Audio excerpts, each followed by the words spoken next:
I talked about it on my podcast, Off the Console, and I have it here in my hands.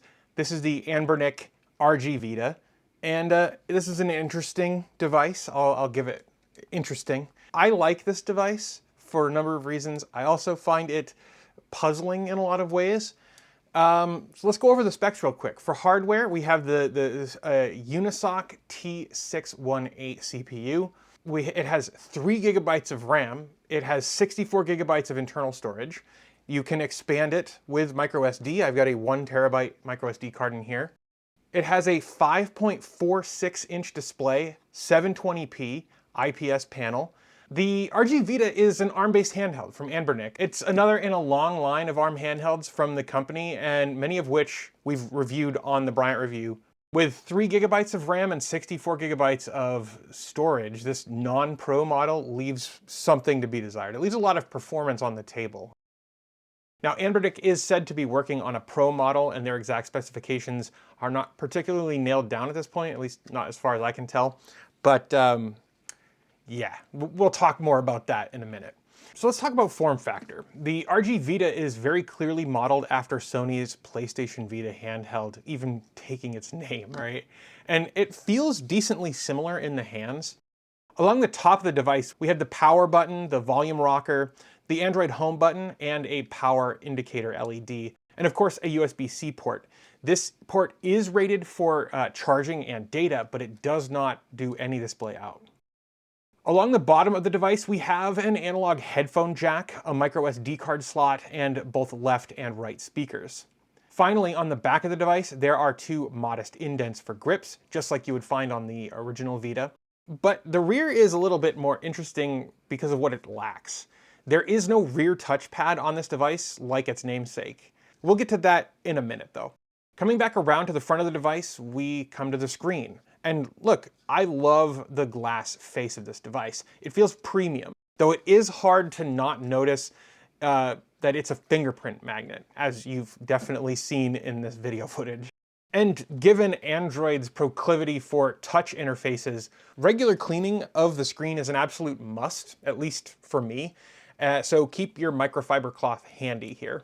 Also, the screen seems to register touch events when my fingers are nowhere near the display. This is fine in most emulations since these games have no concept of a touchscreen, though sometimes in specific emulators, these ghost touches will call up a virtual gamepad, and I haven't found a way to disable the gamepad in some of these emulators. However, the ghost touches become a problem if you want to play native Android games or stream a game from your PC. These ghost touches will diminish your experience. Hopefully, we'll get a software update to address this at some point. I'll say that I appreciate the screen on this thing. It looks nice, it's easy on the eyes. Games generally look really good and play very well on this device, though if you're particularly sensitive to motion blur, this device may not be for you. I mean, there's a ton of ghosting here. I'm not sure how well my camera is picking it up right now. So in Sonic 3 and Knuckles, for example, it doesn't look particularly great. The screen collects fingerprints, but also seems to attract dust like nobody's business. I haven't seen anything quite like this. The touchscreen is large, and that is a good thing until you need to reach the R, T, F, G, V, or B keys on the virtual keyboard. Then it becomes kind of a stretch, and I have like fairly large hands, all things considered. The ergonomics and sizing of the device are nearly 1-to-1, though do note that I currently don't have my old Vita anymore. I'm not sure what happened to it. I'm just going off sense memory for this comparison, although I will say it does feel slightly thicker than the Sony Vita. The B, A, Y, and X buttons are nice and responsive, and they provide a satisfying membrane back snap upon each press. The thumbsticks feel great to control. The L1 and R1 and the L2 and R2 buttons all actuate tactile switches. And this means no analog triggers in case you were wondering. The D-pad is serviceable, but it does not provide the same kind of tactility as the face buttons. The D-pad's membranes are far less distinct and much more squishy, for lack of a better term. Finally, the function buttons, including start, select, back, and whatever this is supposed to be. I think that this is the Anbernic AI button, but it doesn't seem to do anything on this machine. All these function buttons require complete repositioning of your grip in order to access them. It's not a deal breaker at all, but it is a little obnoxious. If you've ever used an Anbernic Android device before, this should be a very familiar experience. That is to say, it's AOSP Android with a few customizations. Anbernic did customize the initial setup. It included simple things like setting a system language, your Wi-Fi setup, and a few other things. And then the device goes through a rather lengthy initialization phase before dropping you in the stock Android launcher. The first page of apps includes your standard selection of Chrome, Files, Gallery, and Settings. And then on the second page, we see a wide selection of emulators for Android. This includes Aether SX2, both Dolphin MMJR2 and the regular Dolphin emulator. And then it also has Citra, PPSSPP, Redream, M64 Plus FZ Pro, Drastic, Yaba Senshiro 2, Azahar, DuckStation, and a ton of others, right?